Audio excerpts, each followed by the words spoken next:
Welcome. I'm Geoff Moore, Chief Information Officer for the Valmark Financial Group. And today we're doing the Back Office Heroes podcast mini-series. And with me is Renee Reiter. So Renee, introduce yourself and give us a fun fact about Renee. I've been with Valmark for 13 years. Awesome. I've been in the industry for 37 years. Holy smokes.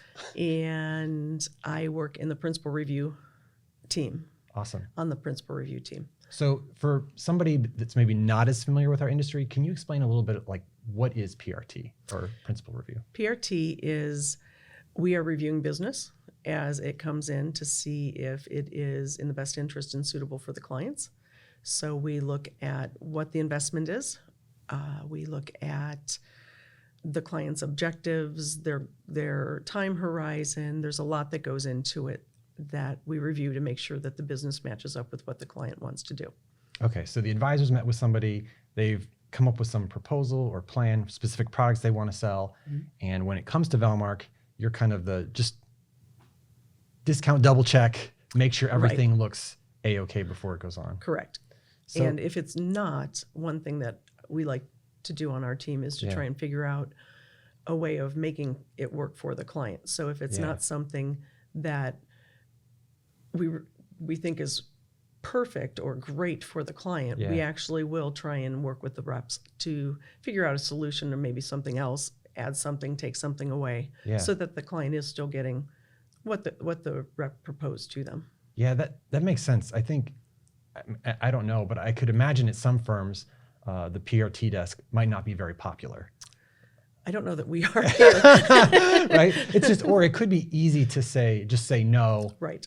Put it back on their responsibility. Right. But I think you've shared a couple stories with me where, kind of like you started to describe, like you don't really see your job as just saying no. You see your job as let's figure out kind of what's the best optimal solution. Do you have a story that you can think of kind of like maybe a little bit more specific example of where you've been able to actually work with the advisor and not just be the desk of no, but actually help make the solution work for the client? There have been a couple.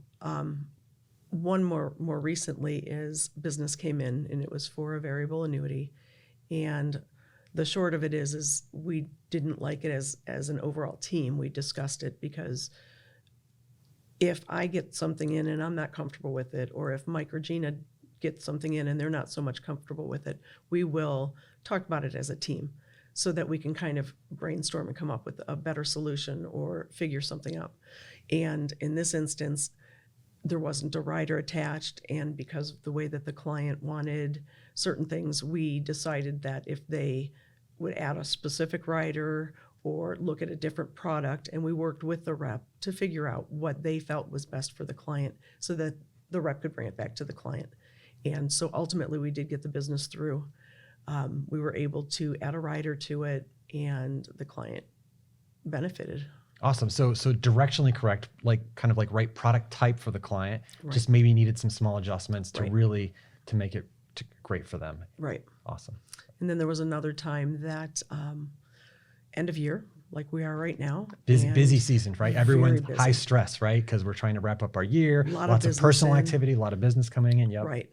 And you have deadlines, so you have to get those deadlines. The product paperwork company, in. like if you don't get it in by this, you will not get this product. Correct. Yeah. Same with contributions. Certain contributions have to be done by year end For tax reasons. for tax purposes, or you don't get that tax benefit for that year. Okay. And there was an instance where paperwork came in last day of the year, and we had to get it done for the client to get their charitable gifting done. And the rep was out of town, the client was out of town. I was talking to the rep on his cell phone, and he was trying to, I'm feeling stressed just hearing about it. Keep going. he was trying to reach the client. Yeah. And ultimately I contacted the carrier, got a supervisor. Now this worked isn't things typical, out. right? This mostly this would always be the advisor's responsibility, It would right? be. The member office's responsibility would be to do that with him being out of the office, and there's no assistant in that office. So I did. I just contacted the carrier, tried to work with the supervisor, and ultimately we got it done. Even though they weren't going to have the check, they did some exception work for us, and we got the account opened. They got the tax benefit that they were looking for. I love that story because we kind of joked early about PRT being the desk of no, Right. and here you are kind of doing some, like we talked about, back office hero type activity to help make this experience happen for the client, right? And for the rep. We do, as a team specifically, we really do want to try and help, obviously the member office, but ultimately it's the client that we want to make sure is getting what they want, what's best for them, in their best interest. Awesome. So yeah, we do. I mean, we do work as a team. It's not just individual either. Cool.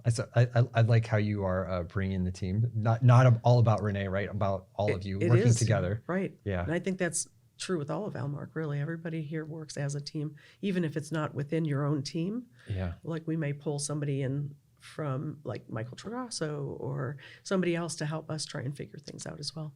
I think that's a really good point because we are a smaller organization, and sometimes we might think maybe we don't have as many capabilities as a larger organization, and sometimes we've actually found the opposite to be true, right? Because everybody here, we know all of our advisors, we know all of our reps. Right. If you go to talk to another department at Valmark, they're going to know exactly who you're going to talk about. They're going to kind of know what their typical like product mix they like to sell is, and they have an idea of how to help you solve that problem. You can just say, oh, hey, advisor XYZ, I need help with blah, blah, blah. Right. And they probably already have a pretty good idea in their mind of kind of how to help work with that. They also, a lot of times, will know a little bit about that specific transaction because it might start with, say, Michael Tragrasso, and then it will come over in our planning team. Right. In our financial planning. Right. Yeah, so we start at the very beginning of the process typically, right? A lot of advisors are working with our planning team. They'll start there and then kind of progress the case, so to speak, through the rest of Valmark. Yeah. So they may already be aware of parts of it. And if we have questions, again, as a firm, I think we do a very good job of working together with different teams to make sure that we're getting the best product to the client. That's awesome. I've loved both of your stories. I guess maybe just a few wrap-up questions. You did mention you've been here a really long time at Valmark. I mean, if you look in the news media today, you'll see people are staying at an organization maybe 2.5 years on average, I think, for tech workers. It's crazy. It is crazy. So you and I have both been here quite a long time. Right. What would you say has been kind of the reason you've stayed here, and what have you enjoyed most about working at Valmark? That's easy, actually. Okay. And he probably doesn't remember because he talks to so many people, but I've told Larry numerous times. The owner of Valmark, CEO. Right. Yeah. Numerous times that the culture here is like no other place that I've ever worked. And it starts from the top. And that means Larry's dad initially, who instilled all of these morals and beliefs and everything into Larry, and it just trickles down throughout the organization. And it's a very caring firm, not just for clients and member offices, but also for their employees. Yeah. And I mean, it is very family oriented. Yeah. It is a great firm, and the people here are what really make it. That's awesome. Yeah, we have this tagline of, bringing the golden rule to life. And if you don't really know us, that might seem like maybe cheesy or whatever, but when you're here, you realize that is taken extremely seriously. Like so many decisions come down to literally putting that up and then evaluating that in across all the different parties, not just employees, but it's customers, employees, I think that's why a lot too. of our offices stick with us too, because of the morals, because we do care about people individually, not just the bottom dollar figure. We care. Yeah. And not just as a firm, but individuals in the firm are very caring, kind, considerate people. Yeah. That makes coming to work a lot nicer. Renee, thank you for joining us today. I'm Geoff Moore. This has been the Valmark Back Office Hero podcast series. Stay safe.